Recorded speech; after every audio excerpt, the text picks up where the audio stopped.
our lecture. And today we are going to talk about power and about some of the main powers in the world that exist today. So that's before we start, I can say that that's not so many powers as you can see at the first glance. But first of all, we also should understand what is exactly power. Yes, as we discussed a lot of times during our previous lectures, we can roughly divide power into two um, branches. Yes, two areas. It's hard power and soft power. So hard power, country, government, or state applies for achieving goals overall um, by military actions. Yes. Also, in another case, hard power uh, also means applying economical sanctions against country and some economical limits that could be also applicable in the frame of hard power. And soft power, as you remember, you prepared seminars about Netflix, yes, and other movies, films that produces countries. That's part of soft power. And first of all, it's about culture, values, and political system. For example, soft power of Europe, in the case of political system, is democratical institutions and democratical governing. And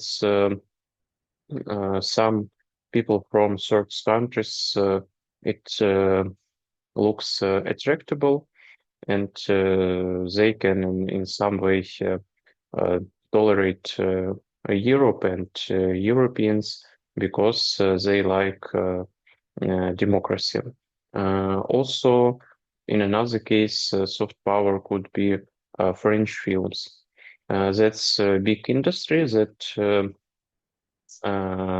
evaluates market capitalization of this industry is around $200 billion, and they produces films with other countries like Spain, Poland, and so on. And that's also attractive of French culture in the eyes of citizens of certain countries. And you can ask me, and what about Ukraine? What's our soft power? So our soft power is weak, in my opinion. We not contribute a lot into this area. But since 2022, it has changed a little bit, not so much, because our attractiveness now it's evaluated by hard power more, yes, by our military strengths and our possibilities to fight in on the battle. That's not about soft power. So in some way, our we not doesn't produce films that could be attractive for foreign viewers. We not attract in some way by our culture and maybe architecture because that doesn't mean that we not have what to show. It means that we not advertise it. Yes, we not sell it abroad. And in that way, our soft power could looks weaker than, for example, Poland's soft power or French soft power. But another maybe bad example of soft power is Russia, for example. Yes, Why? Because first of all, they attract Europeans by their ballet literature, yes, that developed this image of the country for a long time, and also they have another um, in, in other branch of the soft power. It's like um, preserving so-called family values, yes, and they also issue a visa in that case for citizens of Western countries, and that's also we can recognize as soft power. And so as you understand, guys, this area is quite large, and we can discuss a lot about what is exactly hard power and soft power. But also, we are going to move to the next powers, because it's not just we not define our power just by these two stages, but also we have sharp power and smart power.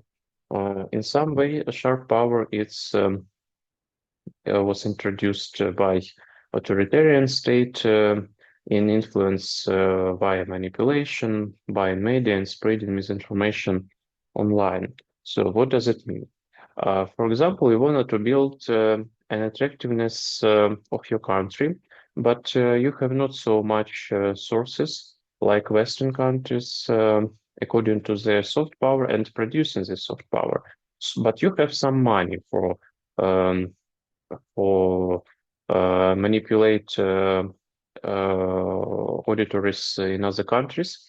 And what you can do, you can buy some medias and buy some journalists for sharing information, for sharing uh, for spreading misinformation about your country, so about some actions that occurred in other country from your side of view. Yes, so that's also like uh, different ways how what are you doing with some issues and some problems that occurred in another countries. You can act by you have two ways, yes, and you can act um, in uh, in two ways. So first ways it is to spread true information about some issues and actions that occurred in another countries, and in other way it's manipulate and spread information that could be good for you. That's also this manipulation use broadly Russia by the media like Russia Today, for example, yes, and affiliated media in Africa and Latin America, because in some way yeah, um, reputation of Russia Today is uneven in some, yes, in some countries, and for blurring a real holder of producer of this information, they can buy affiliated media in Africa, in Latin America, and sell the content to these medias and share information from Russian side of view by this affiliated media. So it is example of sharp power. And smart power is the clever combination of hard and soft power. So in some way, we can say that it's this path for wise countries who can use iron and smart, yes, and open hand to achieve goals. But that's also quite discussable. Is it okay to use tools of hard power for achieving some results? So, and it's up to you. You can think about it. How does it? use tools of hard power and soft power for achieving some results. Okay, that's briefly about kinds of powers.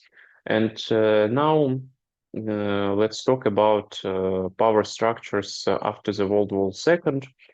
After the World War II, after Yalta treatment at the world, the strongest country established so-called bipolar world. So roughly, world divided by two forces, by two centers. First center is in the USA, and second one is in the Soviet Union. And what does it mean for rest of the world? It means that countries that developed in the spirit of capitalism, they are allies of the US. And countries who has chosen the way of communism, they are alliances of the Soviet Union. That's I say it, and you can think that that's free choices of these countries and governments and peoples who habitated these countries. But that's not true because countries of Warsaw Bloc that consisted of Poland, Czechoslovakia, East Germany, yes, Poland, Czechoslovakia, East Germany, and yes, that's like a chain of countries that separate the Soviet Union from capitalist countries. But you know that wasn't a free choice of these countries. That was predicted in Yalta treatment, and these countries and these peoples would develop in the spirit of freedom and capitalism together with other Europe. But Stalin decided that this country should be part of Soviet sphere of interests. And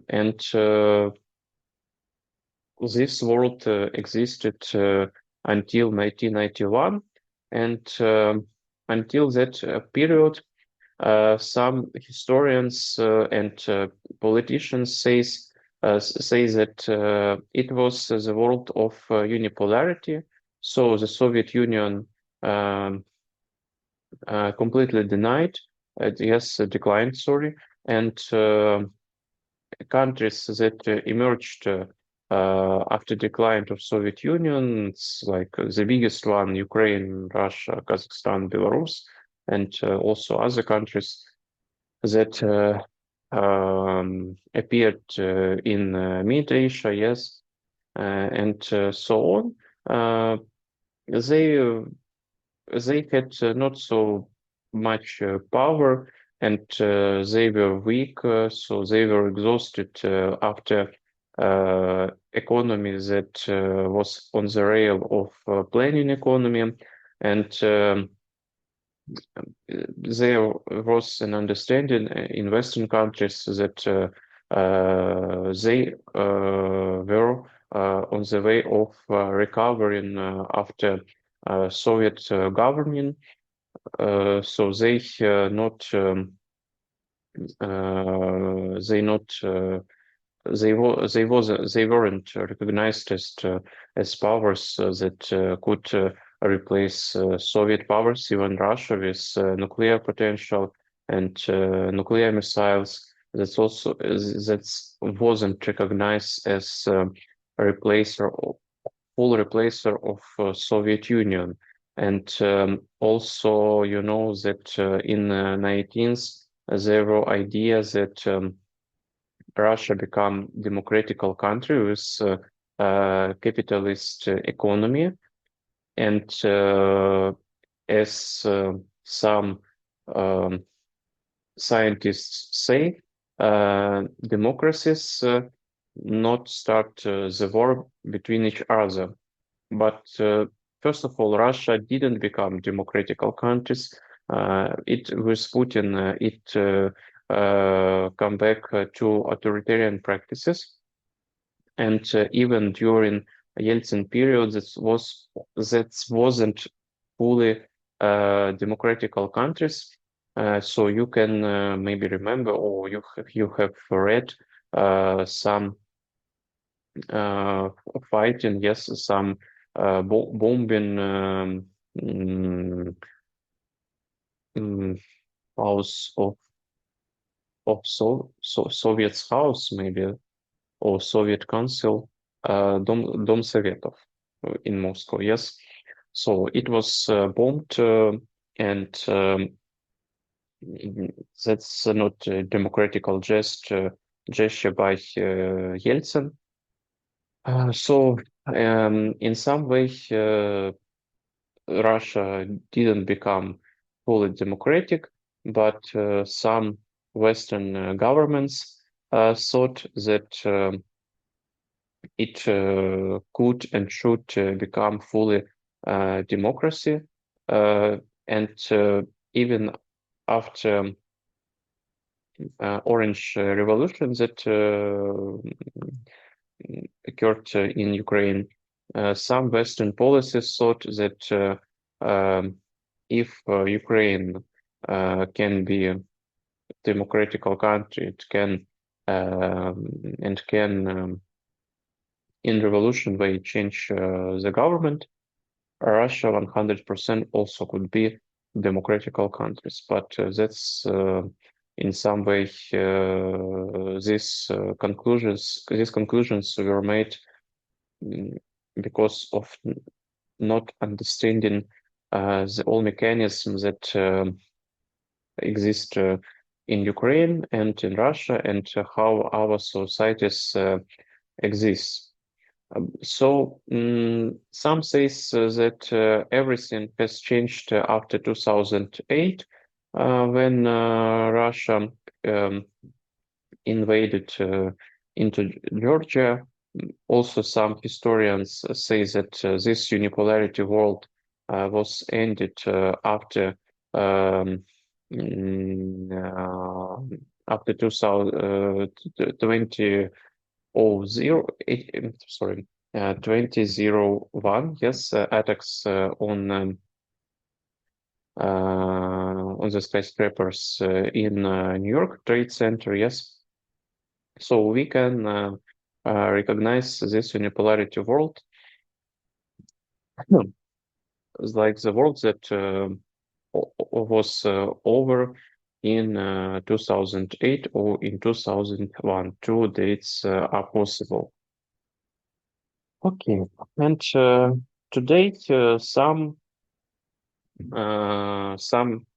politicians, some researchers say that we live in a multipolar world. So it means that there are not just one center, a world center, or two centers.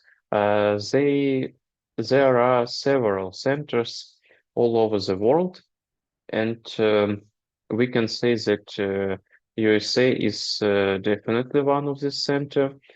China is also European Union, yes, because that's market that evaluate that is yes evaluate um, in $22 trillion.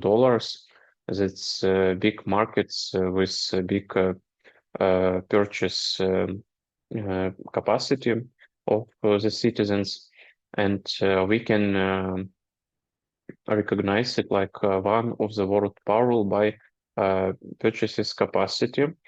And but the main concerns with European Union that it is a big gap between with sorry big gap of European Union with China and USA in the sphere of technology. So European Union is weak in developing technologies like artificial intelligence, uh, chip production or semiconductor production, and so on and so on. And that's why it's on the third place in the world economy. And China with USA dominates in technological power. And in my opinion, European Union can't achieve and it, uh, achieve in this rivals USA and China because of some um, in some way features, yes,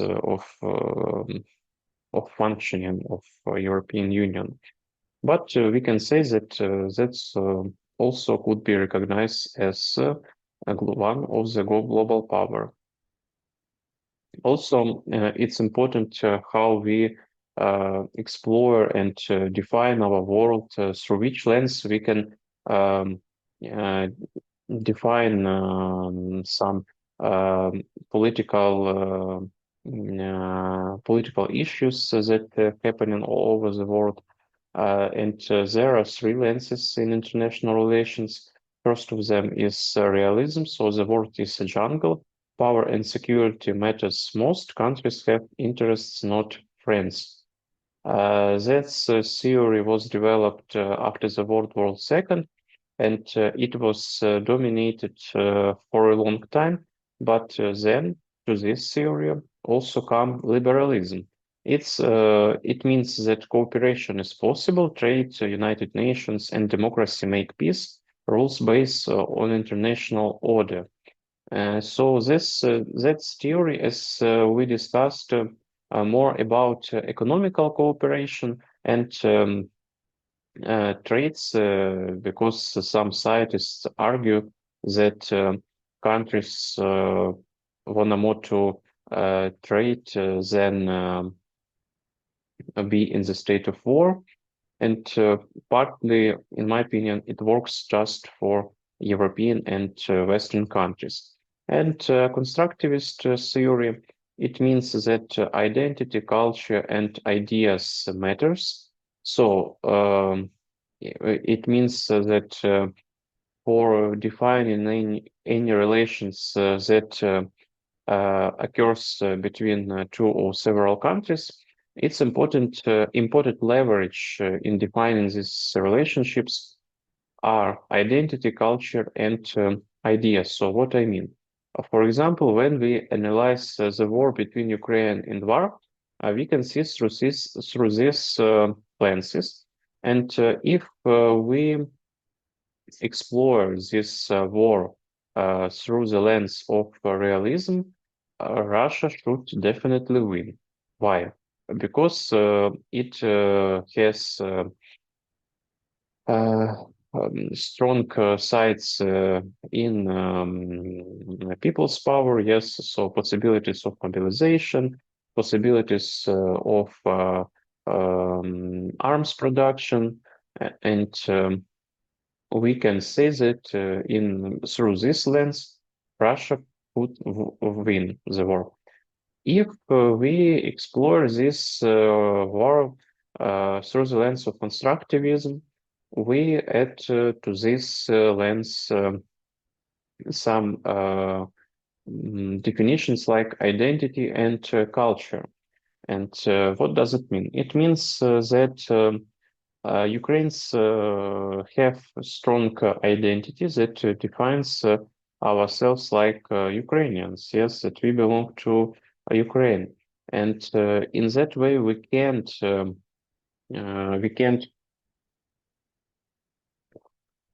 just be conquered because we will fight uh, and give some resistance to Russians. So that's three different lenses, and we can define That's by different lenses. The Thucydides trap. So we also, in my opinion, I think that we have discussed this trap. And what does it mean? It's power transition theory. So conflict is likely when a rising power catches up to a dominant power. The old leader fears replacement. The new leader wants to change the rules. And scientist as Graham Allison identified that in 12 out of 16 cases over 500 years, this dynamic led to war. So probably uh, the war could be between China and the US. Why? Because China reclaim, yes, their um, possibilities of being this next new global power, but the US fear to be replaced.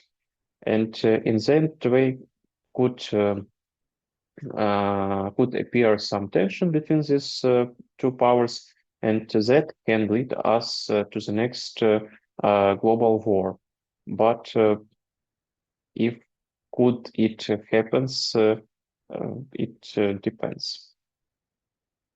Also, other interesting process that going through our history after the World War II, it's countries of Global South and their policy of non-alignment. What does it mean? So you know that Global South, it's kind of large definition, yes. So it includes countries of Africa, Latin America, of Asia, even China and India also recognized as Global South. So why did the concept appear? First of all, because of the North country that includes European countries, the US, Canada, yes, and they recognize like a country who always impact on the whole world. So their system, economical, political systems, they um, uh, shared in the whole world. And countries and other countries like African countries, Latin American countries, China and India, they are recipient of this world. So they just should agree for these rules that establish European and Western countries. In that way, there are main difference between Global South and North countries, and in that way, we can say that all countries that are not part of Europe or US, they recognized as Global South countries. And some of these countries have not haven't a willing to join Soviet power or to US power definitely. And they started the movement of so-called non-alignment movement. It means that they not affiliate to one of these powers. They try to preserve their autonomy and try to preserve their, in some way, independence and maybe possibility of cooperation with these two powers.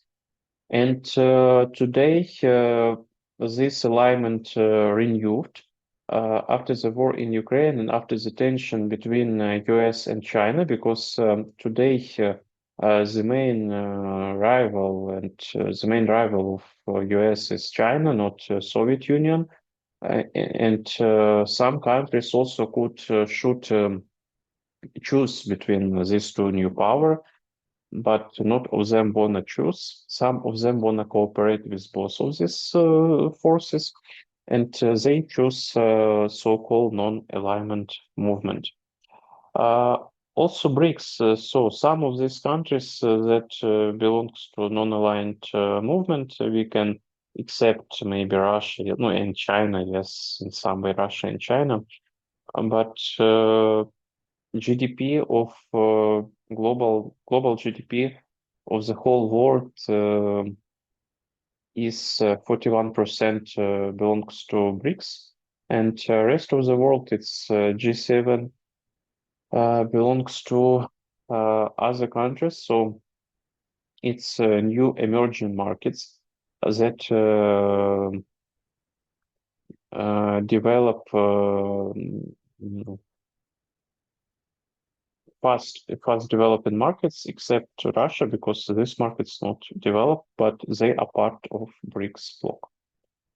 Okay, and now we will move to China, and my proposition is to make a break for 10 minutes until 2:45 p.m. Okay? Okay.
Okay, let's continue our lecture, but before we continue,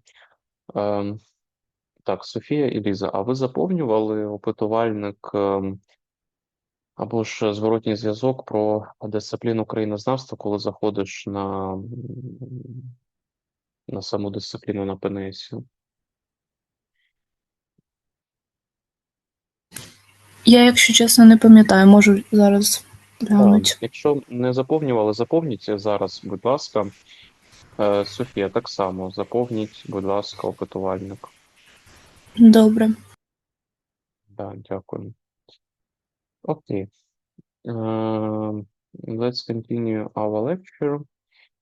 And now we move to China. So, why China is important for the world?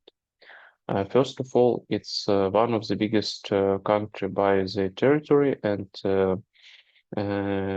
it places third is like places placed on the third stage because China is the third largest in the world.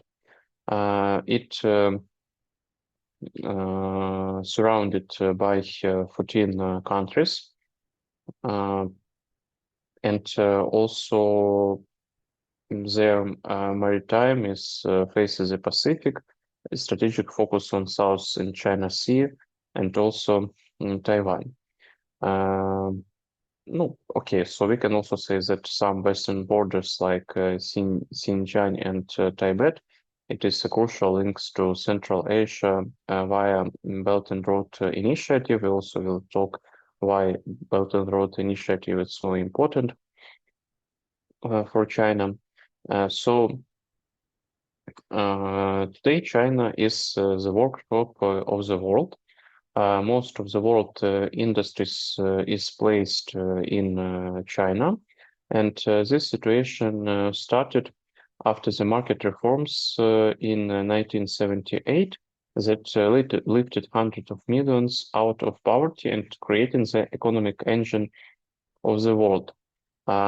Today, China is the world's largest export and trading partner to 120 countries, and it contributes to up to 30% of global annual growth. Also, you can see on this chart, China is lead and even beat United States by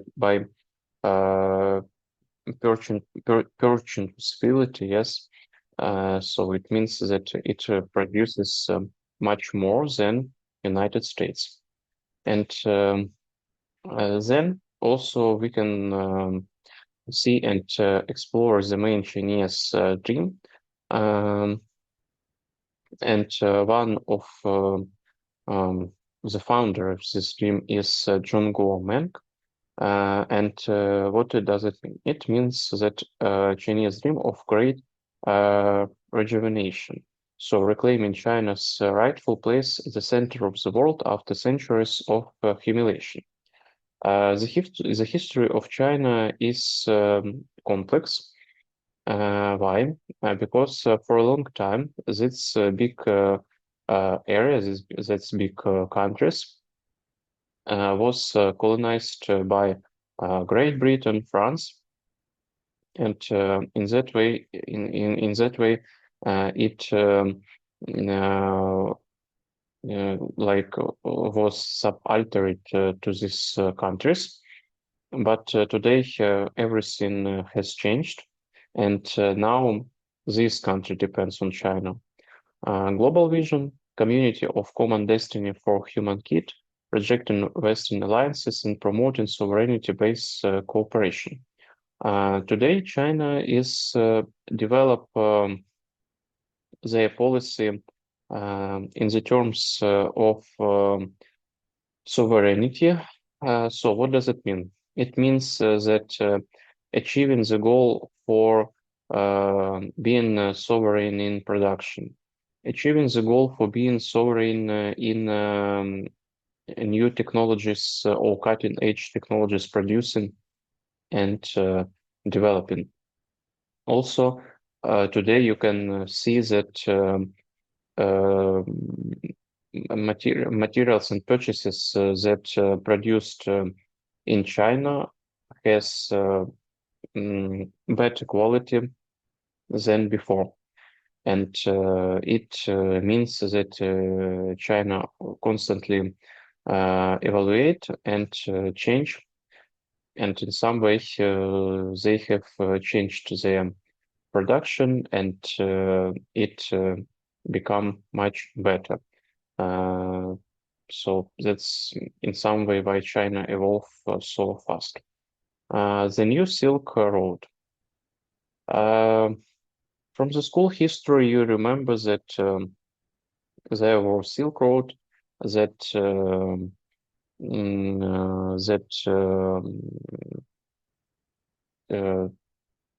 that went through China and in some Asian countries and Asian tribes, and through Ukraine it went to other Asian countries that placed in on the south.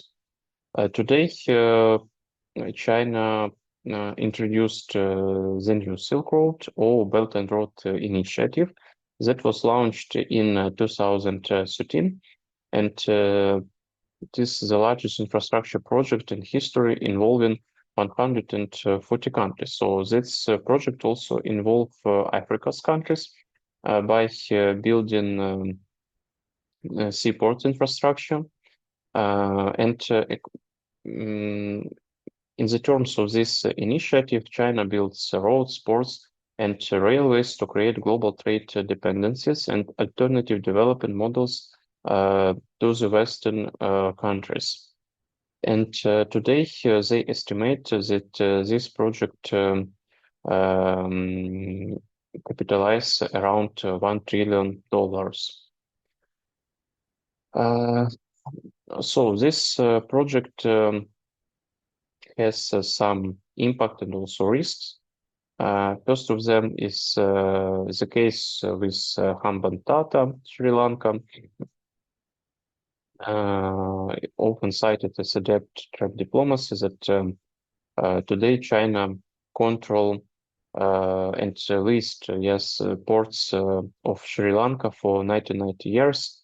After that, debt repayment failed. So China gives to some countries very cheap credits and cheap so and these countries trapped into debt because they can't return money, and China act in the way like they allow not return the debt, but you should give something, for example, to give a control under the ports, like happened with Sri Lanka. And in Pakistan, another case with Pakistan, it is a $62 billion network connecting Western China to the Arabian Sea, bypassing the US patrolled Malacca Strait. So that's maybe in some way a positive case, yes, that allow and it's positive case for South Global South because it allows to create an alternative route that could be bypassed by US patrol Malacca Strait. And some flashpoints in terms of geopolitical. So today for China, South China Sea is important in the realm of building new military bases on artificial islands. Also, it in that sea is located Taiwan that is production hub for 90% of advanced shipped by TSMC. It's one of the reasons why China did not invade into on Taiwan, because from this production, China is also depends, and if it stop or would damage because of the war, it also can stop and paralyze industry production in China. Also, some victory in China's geopolitical realm is Hong Kong. So after in 2020, Hong Kong ended autonomy and completely become part of China. Another realm of China geopolitics is No Limit Partnership. So it was signed on February 4, 2022. And it means that China claims neutrality but remains Russia economical lifeline, because Russia continue imports of microelectronics from China. Microelectronics is important for military purposes. Also, it has been achieved bilateral trade that estimates around $245 billion. And according to Ukraine, China is neutral and try to stabilize the conflicts that occurred between Ukraine and Russia. India. So India is like strategic fortress. Population, it's the most populated countries in the world. So today China is on the second place, and India remain the first place and populated around 1.46 billion.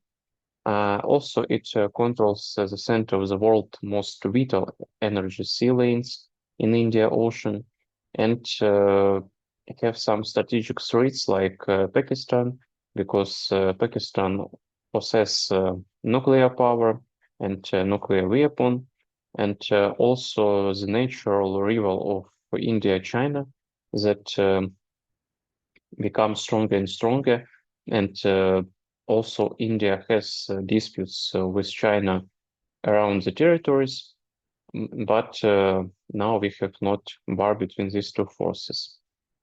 India is also called like the moving elephant.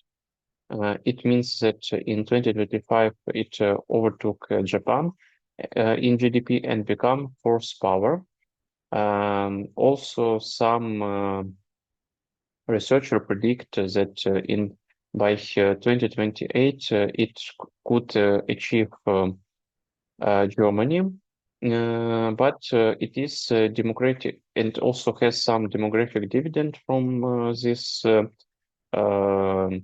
new forces, like because most of the citizens is under 30, and they dominate in global IT and tech sector.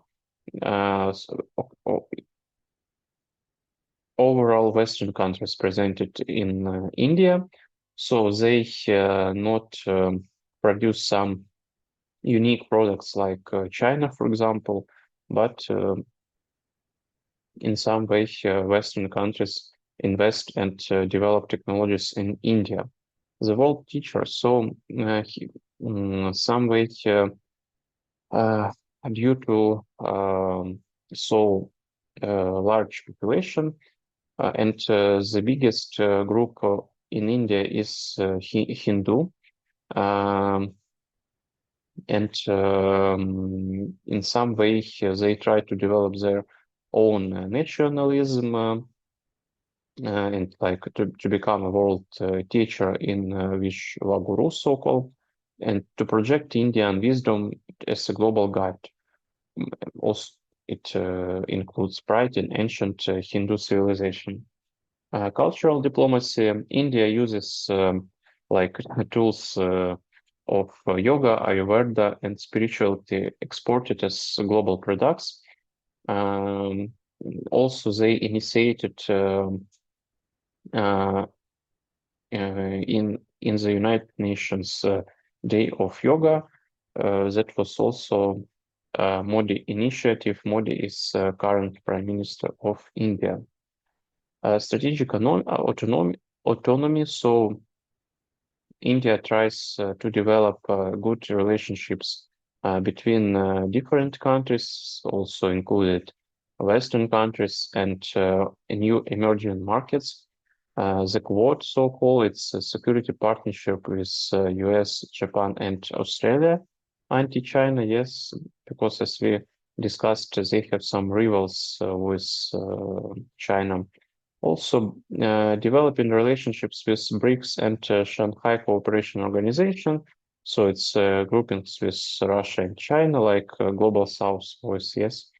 And defense ties, they buy new development of Russian military sector, also USA, France, and Israel. And they do it uh, like in one time. So they not choose between Western and Eastern. They choose to buy and contribute to these two countries and these two polarities.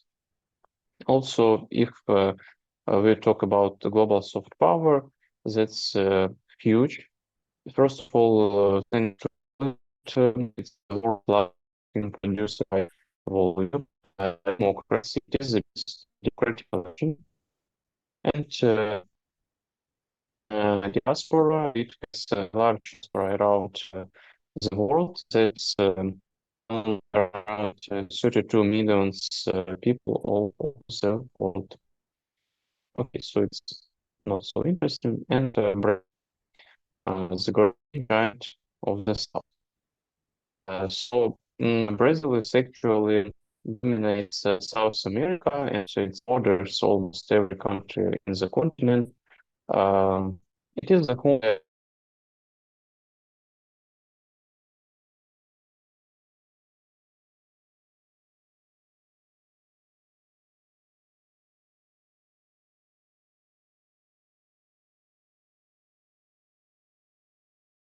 Так, а зараз мене чуєте?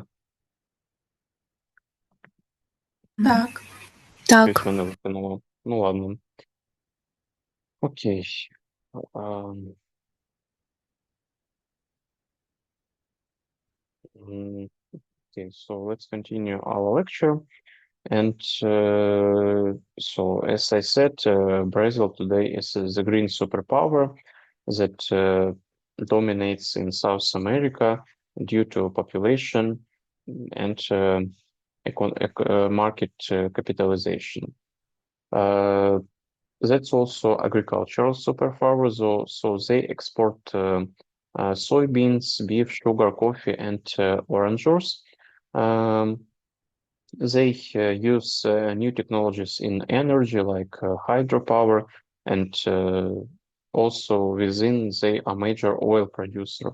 This company like Petrobras. Today, Brazil is placed on the 11th in the world, and their nominal GDP estimates in $2.17 trillion.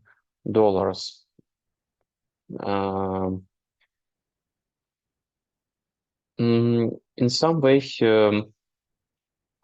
Brazil was in the shadow of the Western countries for a long time, but everything has changed with Bolsonaro. Bolsonaro is the president of Brazil during first Trump period, and he was right-wing and Trump-aligned, skeptical of BRICS and environmental protection. So some during Bolsonaro period of governing, deforestation of Brazil fostering, but everything has changed. Lula next prime minister, so he is left-wing and active non-alignment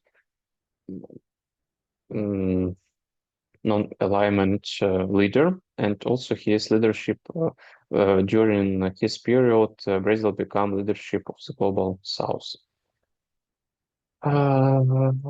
About universal attraction, so we know Brazil as a football nation, so they five-time World Cup winners. Cult and also their culture are popular around our culture, yes, around Western culture. So they propose some samba carnivals and telenovelas that exported to 130 countries all over the world. So if you ask your mothers and fathers, they can say that during 19th they have seen these Brazilian telenovelas. Okay, so Lula's position on Peace Club was Peace Club. I mean, a club of countries that um,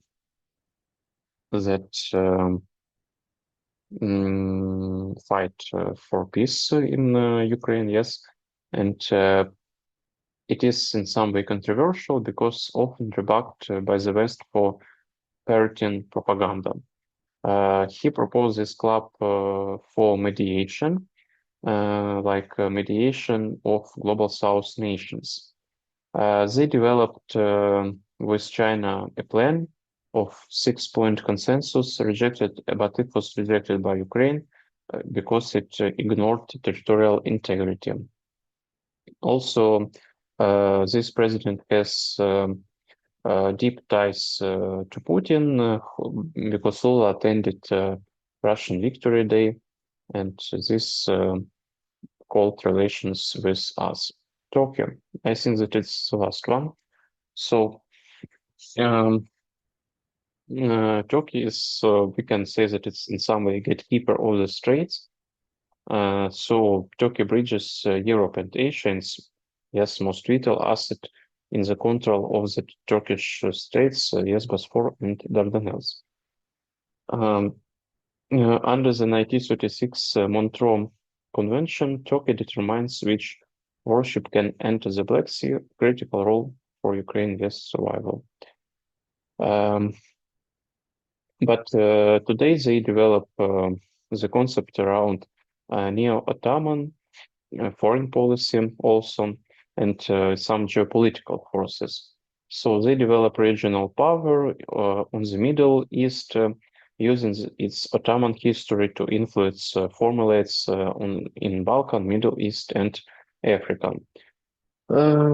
Also, they try act independently from NATO. Turkey is part of NATO, but they try to develop their own path that could be independent from NATO, but it's still in development. The Dizzy Revolution, so-called, so a TV series of Turkey exported to 200 countries, overall to Arab world, Latin America, and also Ukraine. So you remember the Great Century of Roxolana, for example, yes, that was popular series in Ukraine in 2010. Airlines, so Turkish Airlines, it is like also attractive soft power of Turkey, and that's fly around 120 countries. And also they invest into humanitarian aids in Africa and Balkans. Why this gives them some rivals with NATO, because they started a program of buying Russian air defense, and because of that, US expelled its from F-35 program. So F-35 is the newest air defense of that was developed by United States. and but US decided to expel from this program due to buying air defense in Russia. But in 2026, they have been returned to F-35 program by Mossebelin S-400 program. Also, Turkey produces a new vehicle like Bayraktar, for example, yes, drones, and we have a large co-production with Turkey in this realm. You also know Bayraktar, this was produced by Turkey, and we use it on the front line. Also, they are mediator in some political actions like Montreux action, yes, that caused the Straits to Russian warship, prevented fleet reinforcement, grain initiative that it concerns our war in 2022 when our ports were blocked by Russian and we can't export the grain to Africa and countries that developing.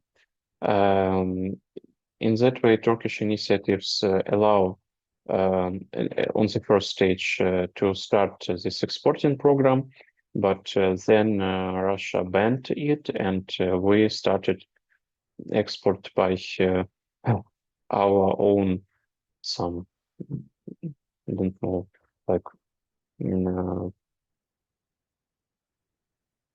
like on in our own way, in some way, yes, you can say. Also, peace talks, so they propose Ankara, yes, like the stage for negotiating between Russia and Turkey. Okay, so for today, that's all what I wanna to share with you. I think that I can stop